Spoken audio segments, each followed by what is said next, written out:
Sa kulungan ng bagsak ng isang wanted sa kasong pagpatay matapos maaresto sa Valenzuela City. Aminado po sa pagpatay ang akusado na nakuhanan din ng balisong at baril. Balitang hatid ni James Agustin. Matapos ang halos 6 na buwang pagtatago na aresto ng mga operatiba ng District Special Operation Unit, ang lalaking wanted sa kasong murder. Isinilbi ang arrest warrant sa 33 anyo sa lalaki sa Barangay Malinta, Valenzuela City. Natuntun natin itong akusado through operational research and cyber investigation. Pagkatapos ng krimen, siya ay nagtagos dito sa Kamanaba at sa may Bulacan area. Ayon sa pulisya, December 2024 na mangyari ang krimen sa Caloocan City, kung saan namatay sa pamamaril ang lalaking biktima. Meron siyang sinundan na lalaki dito sa may Caloocan. So napang-abot sila. Ngayon, bigla niyang pinagbabaril at namatay nga po ang ating biktima. Lumalabas na motibo during that time is yung onsehan sa droga. Nang maaresto, may nakuhang isang baril na kargado ng mga bala at isang balisong mula sa lalaki. Wala siyang maipakita kaukulang dokumento. Sabi ng DSOU, hindi ito ang unang beses na naaresto ang lalaki na nasangkot din umano sa ibang krimen at mga aktibidad na may kinalaman sa gun for hire. Nung minor pa lang siya, na-involve siya sa robbery. Then nung 18 years old siya, na-involve siya sa illegal drugs. So succeedingly, nung 24 years old na siya, na-involve naman siya sa double murder ng mga kagawad dito sa may Malabon area. Nung inanalyze namin yung cellphone niya, mayroon kaming mga nabasa na communication na meron siyang bibirahin pa na iba. Aminado ang lalaki sa paratang na pagpatay. Wala naman siya pahayag kaugnay sa mga nakuhang baril at baliso. Dahil po nagbanta siya sa akin na papatrabaho niya raw po ako. Tapos? Nagkaroon po ako ng pagkakataon na unahan siya. Kaya yun po ang nangyari. Ano masasabi mo kuya na sakot ka raw sa gun for hire? Sa korte na lang po ako magpapaliwanag. Inihanda na mga dokumento para sa return of warrant. Sasampahan din ng lalaki ng reklamong illegal possession of bladed weapon at paglabag sa Comprehensive Firearms and Ammunition Regulation Act in relation to Omnibus Election Code. James Agustin nagbabalita para sa GMA Integrated News. Ito ang GMA Regional TV News. Balita sa Visayas at Mindanao mula sa GMA Regional TV. Nasawi ang isang lalaking minor de edad matapos aksidenteng masabuga ng granada sa Baungon, Bukidnon. Sara, saan ang galing itong granada? Rafi, napulot lang daw iyon ng biktima. Batay sa investigasyon ng pulisya, pumunta ang binatilyo at kanyang 2 kasama sa isang ginagawang bahay. Gumamit ng grinder ang 3 lalaki para biyakin ang inakala nilang ginto at sumabog ito. Lumalabas sa investigasyon ng mga otoridad na isang 40mm grenade ammunition ang sumabog. Karaniwan daw iyong ginagamit bilang bala sa grenade launcher. Inaalam pa ng pulisya kung sino ang may-ari ng granada. Kasalukuyan namang nagpapagaling sa ospital ang 2 kasama ng nasawing binatilyo. Sinusubukan pang makuhanan ng pahayag ang mga nakaligtas sa pagsabog, ang mga kaanak ng nasawing biktima at ang may-ari na bahay kung saan napulot ang pampasabog. Mabibilis na balita sa Visayas. Isa ang patay sa banggaan ng 2 motorsiklo sa Ormoc, Leyte. Ayon sa pulisya, lumipat ng lane ang 22 anyos na rider hanggang tumama sa isa pang motorsiklo. Nagdire-diretso ang biktima hanggang sumalpok sa isang puno ng niyog. Kwento ng isang saksi sa mga otoridad, pasuray-suray sa pagmamaneho ang biktima bago ang disgrasya. Walang pahayag ang parehong panig. Sa Lapu-Lapu City, naputol ang paa ng isang rider na sumalpok sa isang poste. Sabi ng pulisya, self-accident o walang ibang sangkot sa insidente. Bibili raw sana ng alak ang biktima sakay ng kanyang motorsiklo nang bumangga sa posteng bakal. Hinala ng pulisya, posibleng nakatulog ang biktima.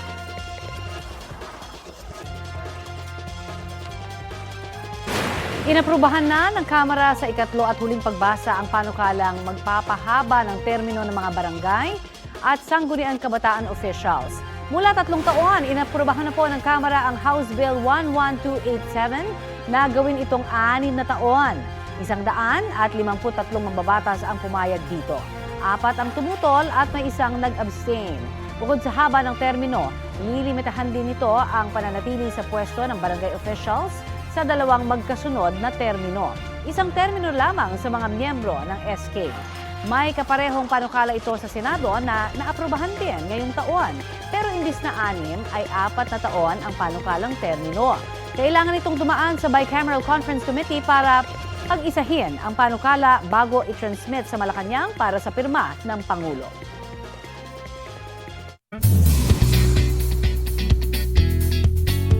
Nag-isaya si sparkle artist Max Collins sa early Philippine Independence Day celebration sa Toronto, Canada. Nag-perform siya sa harap ng mahigit 5,000 Pinoy, Filipino-Canadians, locals at maging turista. Napuno ang selebrasyon ng iba't ibang palaro, cultural presentations at song and dance numbers. Nagdaos pa ng misa, pageant at Santa Cruzan. Bumida rin sa okasyon ang pagwagayway ng higanteng watawat ng Pilipinas.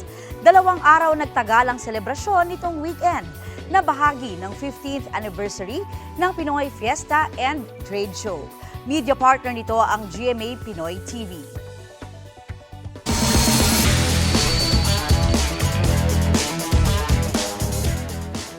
Pasok na sa International Boxing Hall of Fame si Manny Pacman Pacquiao. Formal na naindak si Pacman bilang bahagi ng Class of 2025 nitong weekend sa New York sa Amerika. Siya na ang ika-4 na Pinoy na mapabilang sa Boxing Hall of Fame. Nauna sina Flash Elorde, Pancho Villa at promoter na si Papa Sarial. Nagpasalamat si Pacquiao sa kanyang pamilya, team at mga sumusuporta sa kanya. Dagdag niya, hindi lang ito tungkol sa boxing, kundi sa pananampalataya, sakripisyo at para sa bawat Pilipino.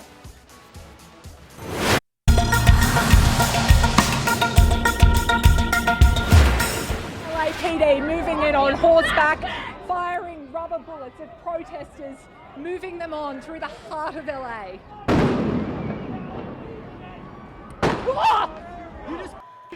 Nag-uulat ang babaeng Australian journalist na yan sa gitna ng kilos protesta sa Los Angeles, California sa Amerika. Maya-maya lamang tinutok ng isang pulis ang kanyang armas sa babae hanggang tamaan siya ng rubber bullet sa binti. Nasa maayos ng kalagayan ngayon ang babaeng journalist. Patuloy naman ang tensyon sa California dahil sa pagtutol sa mga utos ni US President Donald Trump kaugnay sa mga migrants. Kinumpirma ng Philippine Consulate General in Los Angeles sa panayam ng unang balita sa unang hirit na may isang Pilipinong naaresto sa operasyon ng Immigration and Customs Enforcement. Handa raw tumulong ang konsulado sa naarestong Pinoy at nakausap na rin daw nila ang kanyang pamilya. Naaresto siya dahil sa mga kaso at hindi siya nakilahok sa mga protesta.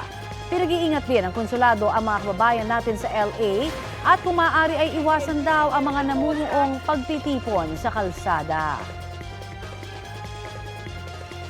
Ito na ang mabibilis na balita sa bansa. Isang bagong silang na sanggol ang natagpuan sa loob ng isang nakaparadang jeep sa Talisay, Negros Occidental. Batay sa investigasyon, isang lalaki at babae ang nakarinig sa iyak ng sanggol na nakasilid sa karton. Dinala na sa health center ang sanggol para sa ilalim sa laboratory test matapos makitaan ng impeksyon sa pusod. Inaalam na kung sino ang nanay ng sanggol, maging ang nag-iwan sa kanya sa pampasaherong jeep. Maling pagturok ng anesthesia na nagdulot ng pagdurugo sa utak. Yan ang lumabas na sanhi ng pagkamatay ng batang nagpatuli nitong Mayo sa Tondo, Maynila. Batay po yan sa autopsy ng pulisya. Nagsampa na ng reklamo ang Manila Police District Homicide Division laban sa nagtuli sa bata. Bukod sa autopsy report, kasama sa ebidensya ang testimonya mismo ng nanay ng biktima at sekretarya sa klinik kung saan nagpatuli ang bata. Sinusubukan pang kunan ng pahayag ang babaeng nagpatuli o nagtuli sa bata.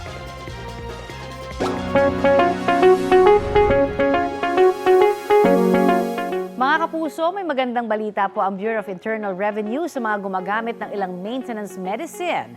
10 gamot pa ang tinanggalan ng value-added tax. Exempted na po rin sa 12% VAT ang tig-2 pang gamot para sa cancer at diabetes. Bawas sakit ng ulo na rin para sa ilang maintenance medicine sa high cholesterol at hypertension. Tinanggal na rin po ang VAT sa 3 magkakaibang formulation at dosage ng lamotrigine para sa mental illnesses. Samantala, inalis naman sa listahan ng mga VAT-exempt ang 2 dosage ng gamot na baricitinib para sa cancer. Dahil puno ang kanilang mga detention facility, itinigil muna ng Presidential Anti-Organized Crime Commission ang panguhuli sa mga dayuhang POGO workers sa bansa kasunod ng POGO ban. Dahil dyan, libo-libo pa umano ang hindi pa rin nahuhuli at napapadeport. Balitang hatid ni Jonathan Andal.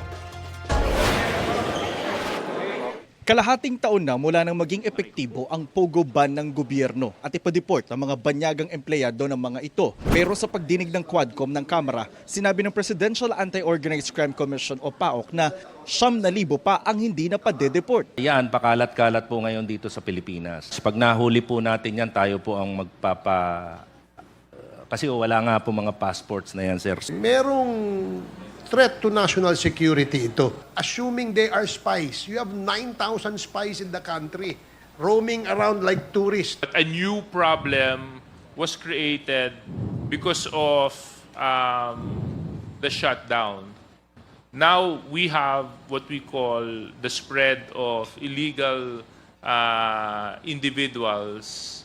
Nagbabago lang po ng anyo ang POGO, kaso lang illegal pa rin po ang pinapasukan nila at nagiging salot pa rin po sila sa ating lipunan. Pero itinigil muna ng PAOK ang panghuhuli sa mga banyagang POGO workers dahil puno na ang kulungan nila sa Pasay. Many detainees still cannot be deported due to missing passport. Medical needs are rising with detainees diagnosed with illnesses like tuberculosis, hepatitis B, respiratory infection, and even cases of HIV. Sabi ng PAOK, pwede rin silang habulin ng NBI at PNP. Most of the time, we are being led by PAOK-TF because they are the ones having the machinery, intelligence, and most especially, of course, the funding requirements. Kung huhulihin lang namin yung Chinese na walang klarong violation, not in the act of doing or engaging in financial scamming activities, kung undocumented lang, then we would need the immigration with us. Sabi naman ng NBI, iniimbestigahan nila ang koneksyon ng POGO at pang-ESPIA. Sa Senado, aprobado na ang bersyon nila ng anti-POGO bill. Ang bersyon naman ng Kamara, nakatakdang isa lang sa ikatlo at huling pagbasa. Jonathan Nandal, nagbabalita para sa GMA Integrated News. Pinaghahanda pong muli sa maulang panahon ang ilang bahagi ng bansa ngayong Martes.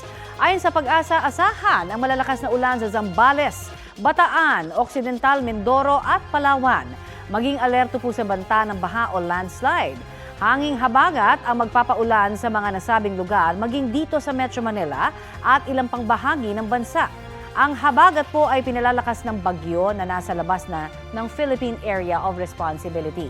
Nakataas naman ngayon ang thunderstorm advisory dito sa Metro Manila, Tarlac, Pampanga, Bataan, Bulacan, Cavite, Batangas, Quezon at ilang panig ng Zambales. Tatagal ang nasabing babala hanggang mamayang 1:00 ng hapon.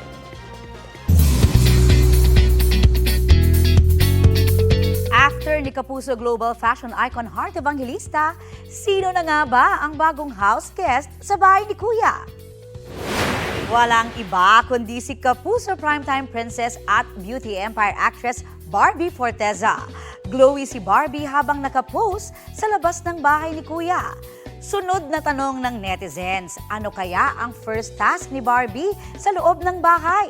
Yan ang ating aalamin. Subaybayan ang PBB Celebrity Collab Edition tuwing 10:05 p.m. sa GMA Prime at 6:15 p.m. tuwing Sabado.